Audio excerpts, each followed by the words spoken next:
Hello friends, I am Trambak Nayak. Welcome back to our channel Biniyog. আজকে আমরা mutual fund নিয়ে আলোচনা করব। আমি কিছুদিন আগে একটা ভিডিও বানিয়েছিলাম যে এসআইপি ইনভেস্টমেন্ট ভালো না লামসাম ভালো, তাতে কিছু কমেন্ট এসেছিল। তো কমেন্টগুলো জাস্ট আমি পড়ছিলাম, তার মধ্যে একটা কমেন্ট দেখলাম, আমি জাস্ট আপনাদের শেয়ার করছি। এখানে একজন লিখেছেন এসআইপি কোথায় করলে সব থেকে ভালো হয়। এখানে স্যার লিখেছেন আবার how to get your advice sir. তো আমি একটা কথা বলি যে আমাকে এরকম স্যার এসব বলবেন না, আমি আপনাদের ত্রম্বক ভাই বা ত্রম্বক দাও বলতে পারেন। তো এই ইউটিউবে আপনাদের সঙ্গে আমি সবসময়ই আছি, আর যতদিন পারবো আপনাদের সঙ্গেই থাকবো। তো যেটা উনি জানতে চেয়েছেন যে এসআইপি কোথায় করলে ভালো হয়, দেখুন আপনি যদি একদম ফ্রেশ ইনভেস্টার হন তাহলে আমি বলবো যে আপনি কোনো অ্যাডভাইজারের থ্রুতে বা কোনো ডিস্ট্রিবিউটারের থ্রুতে ইনভেস্টমেন্ট করা স্টার্ট করুন, কেন প্রথমে আপনার ক্ষেত্রে ইনভেস্টমেন্ট করা একটু ডিফিকাল্ট হবে এবং এটা একটা হ্যাবিট ফরমেশনের ব্যাপার। ইনভেস্টমেন্ট করা মানে নলেজে শুধু ইনভেস্টমেন্ট হয় না, নলেজ তো অনেকেরই থাকে, কিন্তু যদি প্রপার হ্যাবিটকে কন্ট্রোল করা খুব মুশকিল, সেই জন্যই একজন কোচ বা গাইডের দরকার হয়। যদি নলেজের কথাই আমি বলতে যাই তাহলে দেখুন ডাক্তারদের নলেজ কিন্তু মানে সব থেকে বেশি, মানে মেডিকেল সায়েন্সের ওপরে। কিন্তু আপনি যদি দেখেন যে ডাক্তারদের মধ্যেও কিন্তু 25% ডায়াবেটিক আছে, আরও 25% ওবেসিটিতে মানে মোটাপনে ভোগে, আর আরও 40% ডাক্তাররাও ডিপ্রেশন বা সাইকিয়াট্রিক ড্রাগ নেয়। তো তাহলে নলেজ থাকলেই যে সে সুস্থ থাকবে তার কোনো ব্যাপার মানে নেই। তো অ্যাকচুয়ালি ডে টু ডে মানে ডেলি লাইফে আপনি কেমনভাবে হ্যাবিটকে আপনি নিয়ন্ত্রণ করতে পারছেন তার উপরে সুস্থতা আপনার নির্ভর করে। তেমনি ইনভেস্টমেন্টে অনেক নলেজেবল লোক আমি দেখেছি যে ব্লান্ডার করে দেয়। তো সেখানে যদি একজন তার কোচ থাকে বা মেন্টর থাকে সেক্ষেত্রে তার সুবিধা হয়। তো সেই জন্য অনেকে আমাকে জিজ্ঞেস করেন যে কি করব। যদি আমি বলি, যদি আপনার কাছে সত্যি নলেজ থাকে এবং আপনি যদি নিজেকে কন্ট্রোল করতে পারছেন, মানে আপনার যদি নিজের মধ্যে আত্মশুদ্ধি হয়েছে, যেটা মানে ইটস সো টাফ, তাহলে আপনি নিজে ইনভেস্টমেন্ট করুন।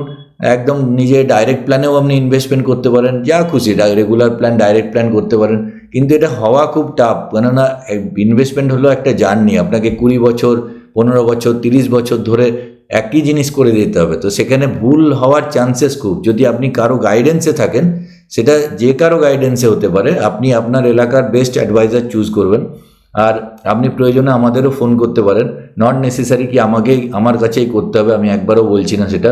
এবার আপনি যদি ফার্স্ট টাইম ইনভেস্টার হন, আপনাকে আমি একটা মানে সাজেশন দিতে পারি যে আপনি কোনো ফ্লেক্সি ক্যাপ ওরিয়েন্টেড ফান্ডে ইনভেস্টমেন্ট শুরু করুন। তারপরে আপনার অ্যাডভাইজার যেমন আপনাকে সাজেশন দেবে সেই অনুযায়ী আপনি করতে থাকুন। কেননা ফ্লেক্সি ক্যাপ ফান্ডে কী হয়, লার্জ ক্যাপ, স্মল ক্যাপ আর মিড ক্যাপ, তিনটে মেনলি ক্যাপেরই মিশ্রণ থাকে এবং ফান্ড ম্যানেজারকে হায়েস্ট লিবার্টি দেওয়া থাকে। মানে লার্জ ক্যাপ ধরুন এখন কোনো ফান্ড ম্যানেজার বা কোনো রিসার্চ গ্রুপ মনে করছে আগামী দিনে লার্জ ক্যাপ খুব ভালো করবে, তো লার্জ ক্যাপে ম্যাক্সিমাম অ্যামাউন্ট সুইচ করতে পারে। আবার ধরুন কোনো এক সময় মনে হচ্ছে যে স্মল ক্যাপ ভালো করবে, তো স্মল ক্যাপে নিয়ে যেতে পারে বেশিটা, আবার মিড ক্যাপেও নিয়ে যেতে পারে। তো এরকমভাবে রোটেট করতে পারে। তো ফ্লেক্সি ক্যাপ ফান্ডের মধ্যে আমরা যদি দেখি প্রায় 23খানা ইন্ডিয়ান কনটেক্সটে ফ্লেক্সি ক্যাপ ফান্ড আছে। তার মধ্যে আমার মানে বেসিক্যালি ভালো লাগে দুটো ফ্লেক্সি ক্যাপ ফান্ড, একটা হচ্ছে এইচডিএফসি ফ্লেক্সি ক্যাপ ফান্ড আর একটা হচ্ছে পরাগ পারিক ফ্লেক্সি ক্যাপ ফান্ড। তার কারণ হচ্ছে আমরা যদি পারফরমেন্সও দেখি, দেখুন এখানে আমি দেখছিলাম, এখানে ফ্লেক্সি ক্যাপ ফান্ড আমি ডিসেম্বরের ডেটা নিয়েছি। তো আপ টু ডিসেম্বর লাস্ট 1 ইয়ারে ফ্লেক্সি ক্যাপ ফান্ডে রিটার্ন এসছে, ম্যাক্সিমাম রিটার্ন দিয়েছে 10.36 আর অ্যাভারেজ রিটার্ন দিয়েছে 3.47। মানে এই 39টা ফ্লেক্সি ক্যাপ ফান্ডের অ্যাভারেজ রিটার্ন এসছে 3.47 আর মিনিমাম রিটার্ন এসছে 17.08। আর যার বেঞ্চমার্ক নিফটি 500 টিআরআই রিটার্ন দিয়েছে 6.56। তো নিফটিকেও দেখুন, নিফটি 500 টিআরআইকে কিন্তু যারা হায়েস্ট পারফর্মিং ফান্ড সে কিন্তু বিট করছে। এবার হায়েস্ট পারফর্মিং ফান্ড কে আছে না, এখানে আমরা যদি খুঁজে বার করি তো এইচডিএফসি ফ্লেক্সি ক্যাপ ফান্ড কিন্তু লাস্ট 1 ইয়ারে কিন্তু হায়েস্ট পারফর্মিং ফান্ড 10.36% রিটার্ন দিয়েছে। আর একটা ফ্লেক্সি ক্যাপ ফান্ড যেটা মানে ইউটিউবে প্রচুর ইউটিউবার এটাকে আর কি একটা ফ্যাসিনেশন হয়ে গেছে যে পরাগ পারিক ফ্লেক্সি ক্যাপ ফান্ড, মানে বড় বড় পডকাস্টেও আমি দেখি যে পরাগ পারিক ফ্লেক্সি ক্যাপ ফান্ড যদি না থাকে আপনার পোর্টফোলিওতে, নাকি আপনার পোর্টফোলিও কমপ্লিট হয় না। তো সেটা জাস্ট আমি বলবো। তো এখানে পরাগ পারিক ফ্লেক্সি ক্যাপ লাস্ট ওয়ানে রিটার্ন দিচ্ছে 8.77। আমি যদি এইচডিএফসি ফ্লেক্সি ক্যাপের সঙ্গে এর পারফরমেন্স তুলনা করি, দেখুন লাস্ট 3 ইয়ার্সে 20.70 দিয়েছে এইচডিএফসি ফ্লেক্সি ক্যাপ, পরাগ পারিক দিয়েছে 20.97, একই রিটার্ন। লাস্ট 5 বছরে এইচডিএফসি 26.07 কম্পাউন্ডিং রিটার্ন দিয়েছে, পরাগ পারিক দিচ্ছে 20.78। মানে লাস্ট এখানে 5 ইয়ার্সে কিন্তু এইচডিএফসি ফ্লেক্সি ক্যাপ অনেক বেশি কম্পাউন্ডিং রেটে গ্রো হচ্ছে। তো বেসিক ডিফারেন্স যদি এই দুটো ফান্ডের মধ্যে বলি আপনাদের, তো বেসিক ডিফারেন্স হচ্ছে এইচডিএফসি টোটালি মানে ডোমেস্টিক ইকুইটি কেনে, আর এইচডিএফসি কনসেন্ট্রেড পোর্টফোলিওতে বিলিভ করে, আর পরাগ পারিক ফ্লেক্সি ক্যাপে আপনার বাইরের কিছু মানে স্টকে ইনভেস্টমেন্ট হয়, বিশেষ করে ইউএসএ স্টকে, যেমন অ্যালফাবেট, মেটা, এই ধরনের কোম্পানিতেও 10-15% ইনভেস্টমেন্ট আছে। তো আমাদের অনেকের ফ্যাসিনেশন থাকে যে মানে বলে না যে সাদা চামড়ার ওপরে আমাদের ফ্যাসিনেশন আছে। তো ইন্ডিয়ান মার্কেট অনেক আন্ডার ভ্যালুড মার্কেট ইউএসএর থেকে, তা সত্ত্বেও লোকের আর কি আমেরিকা স্টক কিনবো, মানে ইউএসএ স্টক কিনবো, নাহলে নাকি মানে বলে যে মানে আপনি ইজ্জতদার ইনভেস্টার হতে পারবেন না। তো এগুলো এক একটা মিথ। আমার মনে হয় যে আমাদের ডোমেস্টিক কোম্পানির মধ্যেই এত পাওয়ার আছে যে এখান থেকে প্রচুরভাবে বাড়বে। তো এইচডিএফসি সেটাই করে দেখাচ্ছে যে লাস্ট 5 বছরে কিন্তু 26% হারে গ্রো করছে, ওয়ারাস পরাগ পারিক ফ্লেক্সি ক্যাপ মাত্র 20.78% হারে গ্রো করছে। যদি বেসিক ডিফারেন্স দেখুন এইচডিএফসি ফ্লেক্সি ক্যাপে যদি আমি পোর্টফোলিও দেখি, যেটা আমি আপনাদের বলছিলাম, দেখুন নাম্বার অফ হোল্ডিং হচ্ছে অনলি 56, মানে 56টা স্টক আছে। আর পরাগ পারিক ফ্লেক্সি ক্যাপের যদি আপনি হোল্ডিং দেখেন, তো এখানে নাম্বার অফ স্টকস আছে 192টা। তো অত্যধিকভাবে ওভার ডাইভার্সিফাইড। এবার আপনি যদি মানে একদমই মানে পুরো ওভার ডাইভার্সিফাইড পোর্টফোলিও খোঁজেন, তাহলে পরাগ পারিক ফ্লেক্সি ক্যাপ আপনার পক্ষে বেস্ট হবে। আর আপনি যদি কনসেন্ট্রেট পোর্টফোলিও খোঁজেন, তাহলে এইচডিএফসি ফ্লেক্সি ক্যাপ বেস্ট হবে। যদি রেশিও অ্যানালিসিস করেন, তাহলে কিন্তু Parag Parikh flexi cap HDFC flexi ক্যাপের থেকে অনেক বেশি এগিয়ে আছে, কেন এখানে জেনসেন আলফা, টেনার রেশিও এবং সার্পে রেশিও তিনটেতে কিন্তু পরাগ পারিক ফ্লেক্সি ক্যাপ ভালো করছে। আমি যদি একবার দেখি রেশিও অ্যানালিসিস, এখানে রিস্ক অ্যানালিসিস যদি করেন, দেখুন এখানে সার্প রেশিও 1.88 আছে, জেনসেন আলফা 9.59 আছে, ট্রেনার রেশিও 27 আছে। সেখানে এইচডিএফসি ফ্লেক্সি ক্যাপের রিস্ক অ্যানালিসিস করলে দেখুন সার্প রেশিও 1.43, জেনসেন আলফা যেখানে পরাগ পারিকের 9, এখানে 7, ট্রেনার রেশিও পরাগ পারিকের 27, এখানে 18.91। তো রেশিও অ্যানালিসিসের ক্ষেত্রে মানে লং টার্ম যদি আপনার লক্ষ্য থাকে 10 বছর 15 বছর, সেক্ষেত্রে হয়তো পরাগ পারিক ফ্লেক্সি ক্যাপ আমি চয়েস করব। আর আপনার যদি সামনের 5 বছর 3 বছরের লক্ষ্য থাকে, তাহলে এইচডিএফসি ফ্লেক্সি ক্যাপে যাওয়া উচিত।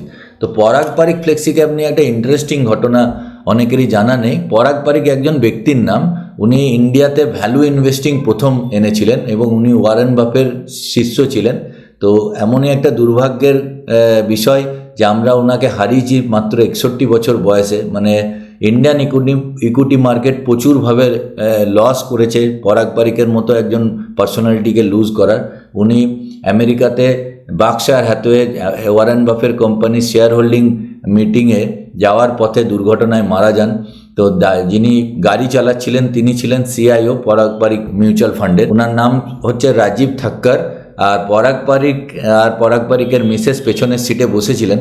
তো একটা ট্রাক এসে তাদের গাড়িতে মারে, ভক্সওয়াগন শায়দ ওই গাড়িটা ছিল কোনো ভালো টপ মডেলের। তা সত্ত্বে মানে পরাগ পারিকের মিসেস প্রচণ্ডভাবে সিভিয়ারলি ইনজিওর্ড হন, কিন্তু প্রাণে বেঁচে যান। এবং রাজীব থাক্কর সিআইও, উনি গাড়ি ড্রাইভ করছিলেন, উনিও প্রাণে বেঁচে যান। খুব মাইল্ড ইনজুরি হয়, কিন্তু দুর্ভাগ্য এমনই যে পরাগ পারিক কিন্তু ওখানে হসপিটালে গিয়ে ওনাকে মৃত ঘোষণা করা হয়। তো তারপরে ওনার ছেলে নিখিল পারিক, উনি এখন পরাগ পারিকের সিইও। তো এই ঘটনাটা ইন্ডিয়ান ইকুইটি মার্কেটে মানে স্যাডেস্ট দিন 2015 3 মে। তো এই ঘটনাটা জাস্ট আপনাদের সঙ্গে আমি শেয়ার করলাম। ওনার ছবি যদি আপনাদের দেখায় পরাগ পারিকের, ইনি হচ্ছেন মিস্টার পরাগ পারিক। তো পরাগ পারিক ছিলেন মানে ট্রু ভ্যালু ইনভেস্টার। আর উনি ওয়ারেন বাফের মানে প্রচণ্ড ভক্ত ছিলেন, ওয়ারেন বাফের শিষ্য ছিলেন।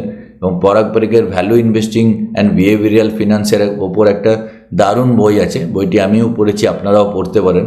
তো উনি বলছেন যে মার্কেটকে চালায় ফান্ডামেন্টাল চালায় না, মার্কেটকে চালায় বিহেভিয়ার।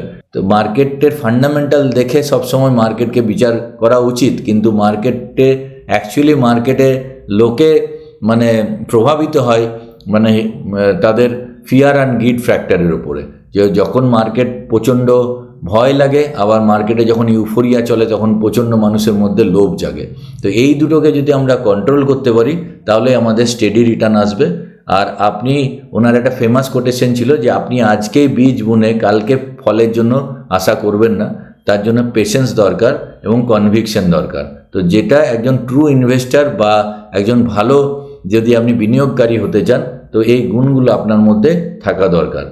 তো এই জাতীয় ভিডিও নিয়ে আমি এই চ্যানেলে প্রত্যেক দিনই আলোচনা করে থাকি। তো চ্যানেলটি যদি ভালো লাগে তো প্লিজ একটি লাইক করবেন, আর এখনও যদি সাবস্ক্রাইব না করে থাকেন তো প্লিজ সাবস্ক্রাইব করে নেবেন, আর বন্ধুদের সঙ্গে শেয়ার করতে ভুলবেন না, আর বন্ধুদেরও সাবস্ক্রাইব করাবেন, কারণ ঠিক সন্ধ্যে 7টার সময় আমি এই চ্যানেলে মিউচুয়াল ফান্ড এবং স্টক মার্কেট রিলেটেড ভিডিও নিয়ে প্রত্যেক দিনই আসতে থাকি। তো পরের ভিডিওতে আবার খুব তাড়াতাড়ি দেখা হচ্ছে।